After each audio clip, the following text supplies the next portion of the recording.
There's honestly no such thing as getting lucky when you're running a reselling business. Ultimately, it's going to come down to hard work.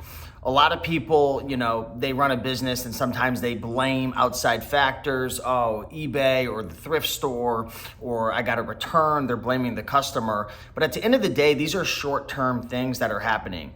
On the short term, thrift stores might not be having a lot of great inventory, or maybe it's been raining out a lot and there's no garage sales. On the short term, you might have a refund that's $120. Maybe you sell a snowboard and then they return it and it's a big pain in the butt. In the short term, your items might not be selling, right? Even though you've been listing regularly, things might not be selling and you might be thinking this isn't working, but that's all in the short term. Long term, what really matters most, what's gonna make the biggest difference for you is hard work. Hard work in this business consistently pays off. Again, on the short term, you might have a bad week. Maybe the algorithm isn't favoring you. Maybe you had a return. Like I said, thrift stores might be slow, but you have to look at things from a bigger picture. Don't look at your results on a week-to-week basis. I mean, it is good to take a look at that and over time see patterns, but you really wanna look at your eBay business, at your Amazon business from a longer view, because even a return for $150, if you average that return out over 6 to 12 months, it really isn't making that big of a dent or a negative impact in your business. So you have to look at things over a long term. And sometimes thrift stores are going to be slow, auctions are going to be slow, flea markets are going to be slow. But over the long term, you might have some big home runs that really average things out. And I found that really what makes the biggest difference is working hard, right? You got to work hard on step number one, which is researching items. You got to spend time, watching YouTube videos, or, investing in Facebook groups, or, if you guys saw my post the other day, I actually have a new subscription service coming out that's called the Reseller Sourcing Handbook, which is going to be pretty much sharing and educating you with 5 brand new items every single day, fully researched.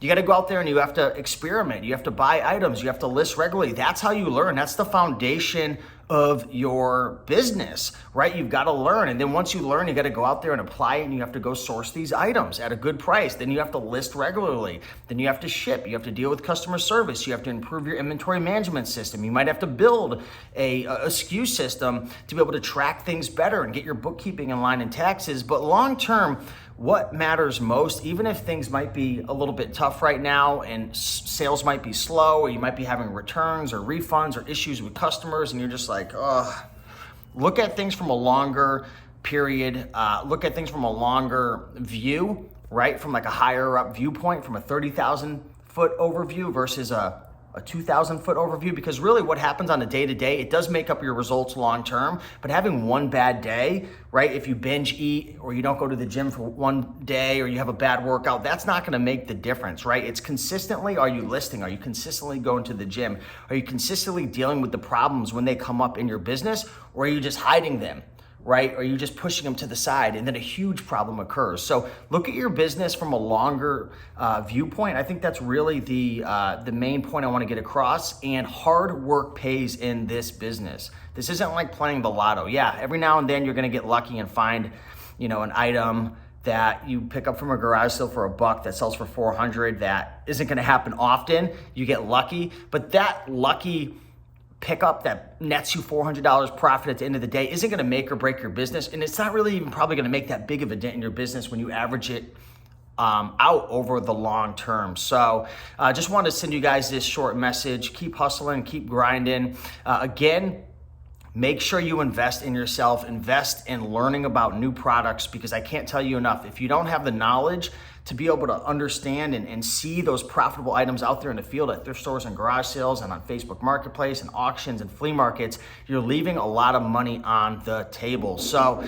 with that being said, check out the link down below, and I'll see you soon. Bye.